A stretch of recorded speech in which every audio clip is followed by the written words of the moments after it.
Bienvenidos a La Última Cruzada.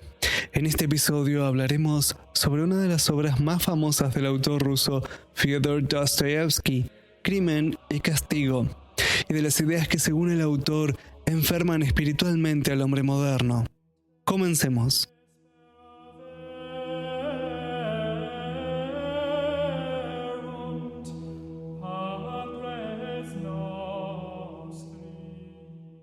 En este episodio nombraremos a 4 de esas ideas modernas y comentaremos solo 2 de estas, ya que son las que ejercen mayor influencia en el protagonista de la obra y son las ideas cuyas últimas consecuencias el autor nos muestra.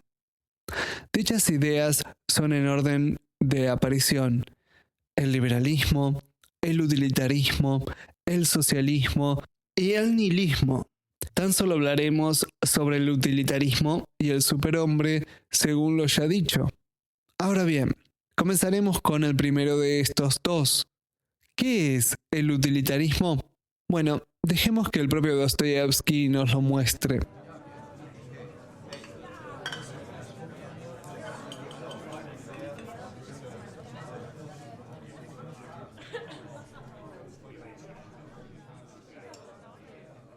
Yo, a esa condenada vieja, la mataría y la robaría, y te juro que sin el menor remordimiento de conciencia. Permítame que te haga una pregunta en serio. Yo, naturalmente, hace un momento hablaba en broma, pero mira, de un lado, una vieja estúpida, imbécil, inútil, mala, enferma, que a nadie le sirve de provecho, sino que, por el contrario, a todos perjudica, que ella misma no sabe para qué vive y que mañana acabará por morirse ella sola. ¿Comprendes? ¿Comprendes? Sí, comprendo. Pues sigue escuchando. De otro lado, energías juveniles, frescas, que se rinden en vano, sin apoyo, y esto a miles, y esto en todas partes. 1000 obras e iniciativas buenas que se podrían hacer y perfeccionar con los dineros que esa vieja lega al monasterio. Cientos, miles quizás de existencias acarreadas al buen camino, decenas de familias salvadas de la miseria, de la disolución, de la ruina, de la corrupción, de los hospitales venéreos. Y todo eso con sus dineros. Mátala, quítale esos dineros, para con ellos consagrarte después al servicio de la humanidad toda y al bien general. ¿Qué te parece? ¿No quedaría borrado un solo crimen insignificante con millares de buenas acciones? Por una vida, 1000 vidas salvadas de la miseria y la ruina. Una muerte y 100 vidas. En cambio, es una cuestión de aritmética. Ni que pesa tampoco en las balanzas comunes de la vida esa vieja tísica y estúpida y mala. No más que la vida de un piojo, de una cucaracha, y puede que aún menos, puesto que se trata de una vieja dañina. Ella se alimenta de la vida ajena, es mala. No hace mucho que de rabia le mordió un dedo a Elisabetta, por poco se lo arranca de cuajo. Sin duda que no merece vivir. Pero esa es la naturaleza. Hermano, sí, pero la naturaleza se la mejora y se la encausa, sin lo cual naufragaríamos en prejuicios. Sin eso no habría nacido ni un solo hombre grande. Dicen el deber, la conciencia. No quiero decir nada contra el deber y la conciencia, pero hay que ver cómo los entendemos. Espera, que voy a hacerte otra pregunta. Oye, no. Aguarda tú, que yo soy quien va a preguntarte. Escucha. Bueno, tú hasta ahora hablas y discurseas, pero dime, ¿matarías tú mismo a la vieja o no? Naturalmente que no. Yo, injusticia... Pero no es cosa mía, pues, a mi juicio. Si tú mismo no te decides, no se trata aquí para nada de justicia. Anda, vamos a echar otra partidilla.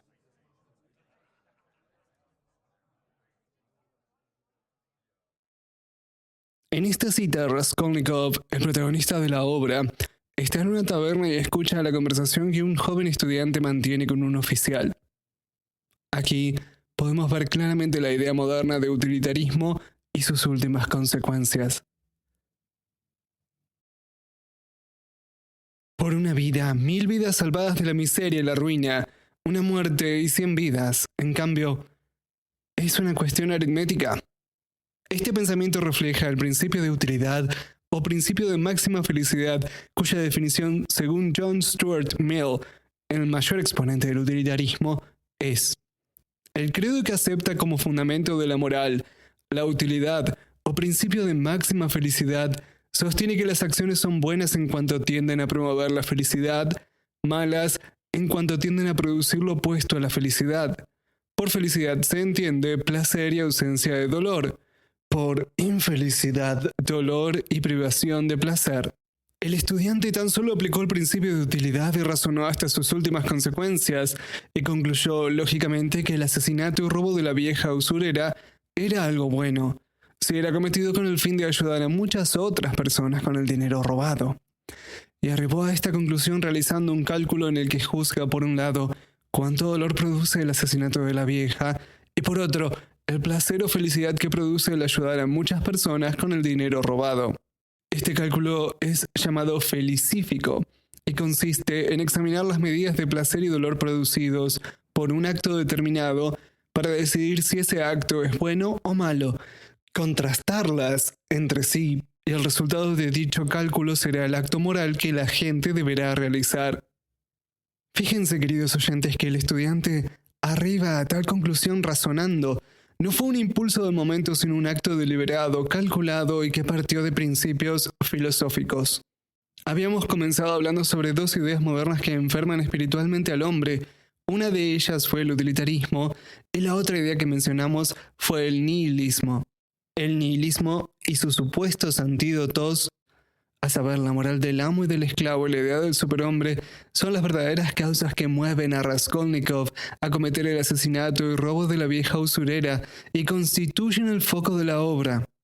En la obra, el juez que investigaba el crimen de la vieja usurera menciona el artículo escrito por Raskolnikov, publicado en un periódico, donde éste elabora su teoría y en el cual podemos encontrar las ideas de la moral del amo y del esclavo y del superhombre. Había cierta alusión al hecho de haber en el mundo algunos individuos que podrían, es decir, no que podrían, sino que tienen perfecto derecho a cometer toda suerte de actos deshonrosos y de crímenes, y para los cuales es como si no se hubiese escrito la ley. Aquí el protagonista escribe sobre ese tipo de hombre superior que tiene derecho al crimen y sobre el cual hablaremos más en profundidad en un momento. En la próxima cita, el juez describe la división de los hombres en inferiores y superiores.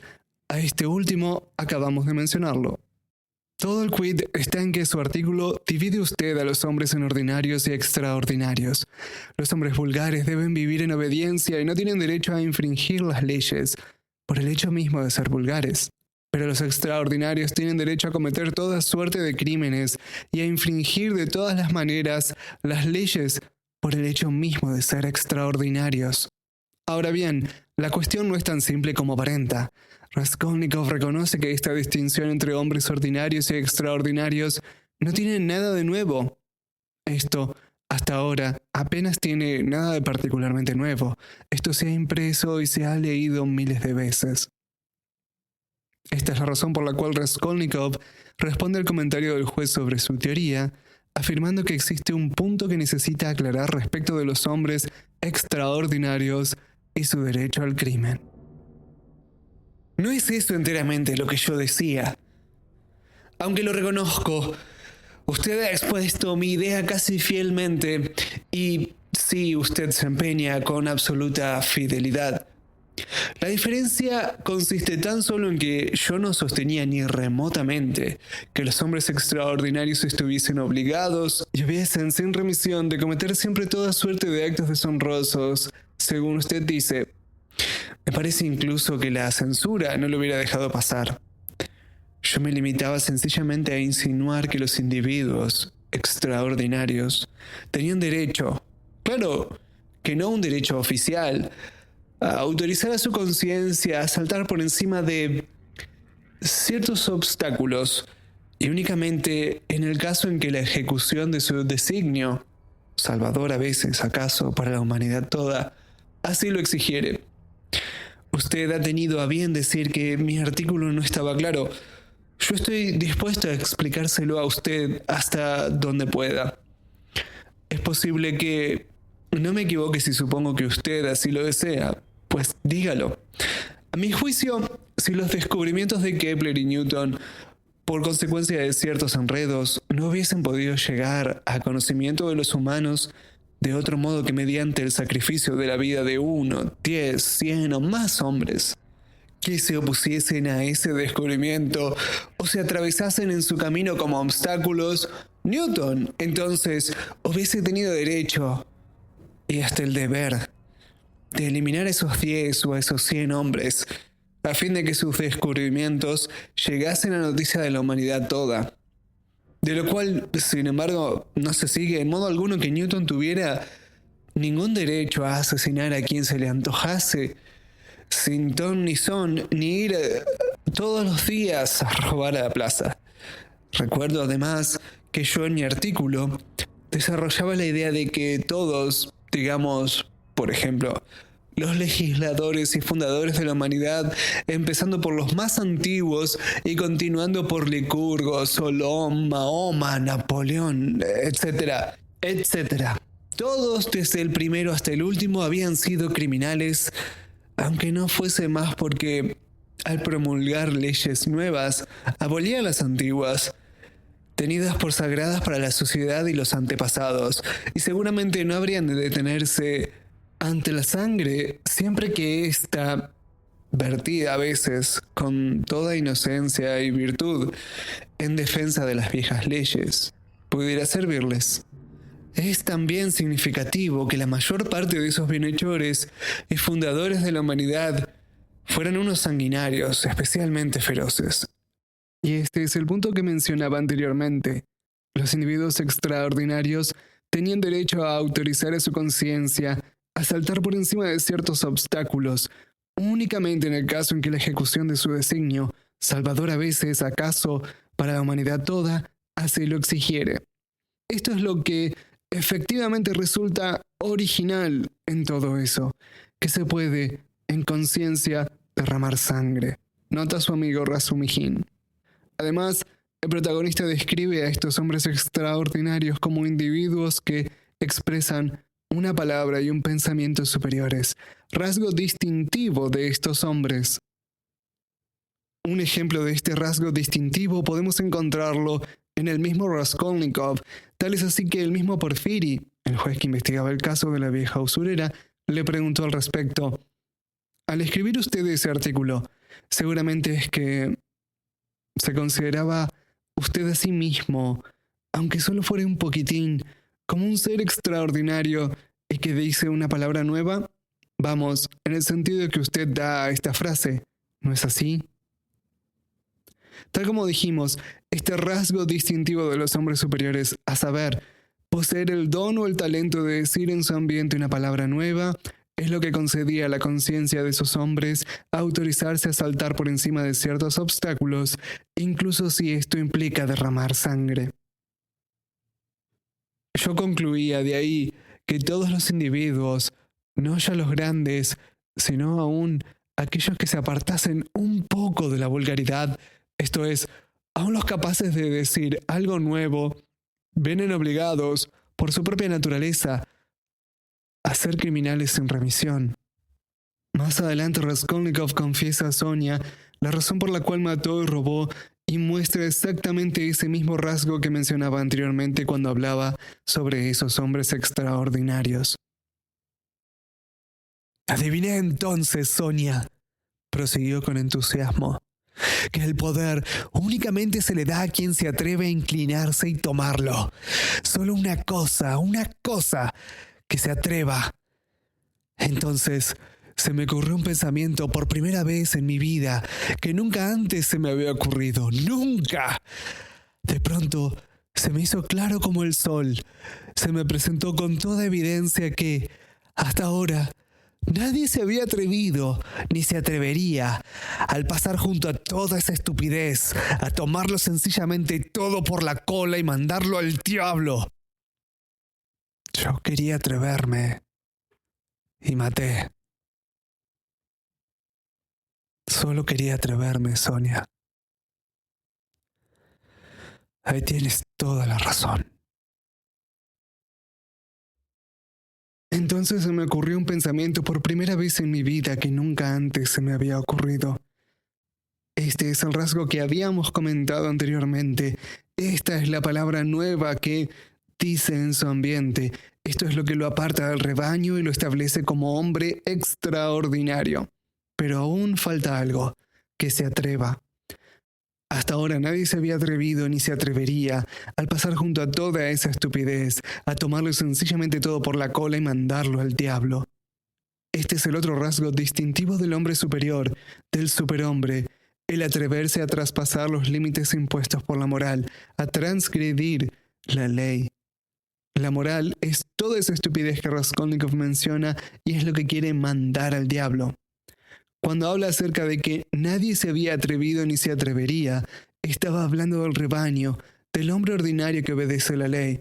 El hombre extraordinario, en cambio, como hemos visto, es aquel que se atreve a infringir la ley, el único que tiene derecho a hacerlo en virtud de su naturaleza. Una vez más podemos ver claramente la idea expuesta por el autor en boca del protagonista de la obra. La idea del filósofo alemán Friedrich Nietzsche, la idea de la moral del amo y del esclavo, al igual que la idea de superhombre. Antes de continuar, quiero comentar brevemente que no hay registro alguno en donde Dostoyevsky haya siquiera mencionado a Nietzsche. Sin embargo, existe al menos un escrito donde Nietzsche menciona a Dostoyevsky. En el ocaso de los ídolos, Nietzsche escribió: Dostoyevsky es el único psicólogo del que he tenido algo que aprender. Con esto, quiero dejar en claro que ambos arribaron a una misma conclusión respecto de la enfermedad del hombre moderno, aunque el remedio para dicha enfermedad es diferente en ambos. Continuamos entonces hablando de la moral del amo y del esclavo. Según Nietzsche, existen dos tipos de moral, aquellas que acabamos de mencionar. En la moral del amo o aristocrática, lo bueno y lo malo equivalen a noble y plebeyo. En la moral del esclavo, en cambio, lo bueno es lo que es beneficioso para la sociedad del débil, y los individuos fuertes e independientes son considerados como peligrosos, es decir, como malos. La moral de los esclavos es, pues, una moral gregaria. Sus valoraciones morales son expresiones de las necesidades del rebaño. Por supuesto, por extraordinarios entendemos nobles y por ordinarios o vulgares, plebeyos. Los hombres extraordinarios son los fuertes e independientes y los ordinarios son los débiles que habíamos mencionado anteriormente. Estos hombres extraordinarios son el ideal de superhombre de Nietzsche. Cuando Nietzsche habla de una posición más allá del bien y del mal, está pensando en superar la llamada moral de rebaño. Esto lo hemos visto con la última cita sobre la razón por la cual Raskolnikov mató y robó.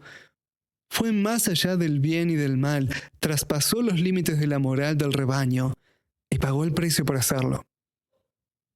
Estos hombres superiores hacen esto con el fin de crear valores que expresen una vida superior y un medio para trascenderse a sí mismos hacia el superhombre, un nivel superior de existencia humana. Este superhombre es la integración y desarrollo más altos posibles del poder intelectual, la fortaleza del carácter y voluntad. Sobre este punto volveremos en el próximo episodio. Solo basta decir que la razón por la que Raskolnikov cree que es un hombre extraordinario yace aquí. Algo digno de mencionar es que el superhombre podría ser Goethe y Napoleón en una sola persona, apunta Nietzsche. Y este es otro punto en donde podemos encontrar que el pensamiento de Nietzsche y Dostoyevsky arriban a la misma conclusión. En efecto, Raskolnikov toma como ejemplo de hombre extraordinario la figura de Napoleón. Cuando Raskolnikov responde al comentario del juez sobre su teoría, menciona a Kepler y Newton, Licurgo, Solón, Mahoma y Napoleón como ejemplos de hombres extraordinarios y los distingue del resto de los hombres a los que se refiere como ordinarios y vulgares. De nuevo, este es otro punto en donde ambos autores arriban a la misma conclusión, a tal punto de usar la misma palabra. En algunas traducciones al español, vulgar es traducido como rebaño, que dicho sea de paso, es la palabra usada por el autor en el ruso original. A propósito de Napoleón, Raskolnikov escribe: el verdadero dominador, al que todo le está permitido, bombardea a Tolón, asuela París, olvida a su ejército en Egipto, derrocha 500.000 de soldados en la retirada de Moscú y sale del paso con un retruécano en Vilna, y todavía, después de muerto, le levantan estatuas. Según parece, todo le estaba permitido. No, esos seres, por lo visto, no son de carne y hueso, sino de bronce. Estas ideas, a saber, la idea de superhombre y la idea de la moral del amo y del esclavo, son un supuesto antídoto al nihilismo, según Nietzsche. ¿Qué es el nihilismo? El nihilismo es el acontecimiento más importante de la época actual, que Dios ha muerto, que la fe en el Dios cristiano ha sido imposible de mantener. Y la consecuencia del nihilismo es que el declive de la creencia en Dios abre el camino a las energías creadoras del hombre. ¿En qué sentido abre el camino a las energías creadoras del hombre? En el sentido que ya mencionamos, crear valores que expresen una vida superior. La muerte de Dios tiene dos consecuencias. La primera es el ocaso de la civilización cristiana decadente de Europa, y la segunda es el rechazo de los valores absolutos, de la idea de una ley moral objetiva y universal. Y el motivo decisivo de su rechazo es que los hombres, o el propio Nietzsche, pueden ocupar el lugar de Dios como legislador y creador de valores. Ahora, quiero hablar tan solo un momento más sobre este último punto antes de terminar con el episodio. La segunda consecuencia de la muerte de Dios es el rechazo de los valores absolutos. Esto incluye la muerte de la verdad objetiva que, según Nietzsche, probablemente diría que es solo Dios sin rostro. Y esta es la clave para entender Crimen y Castigo, en mi opinión.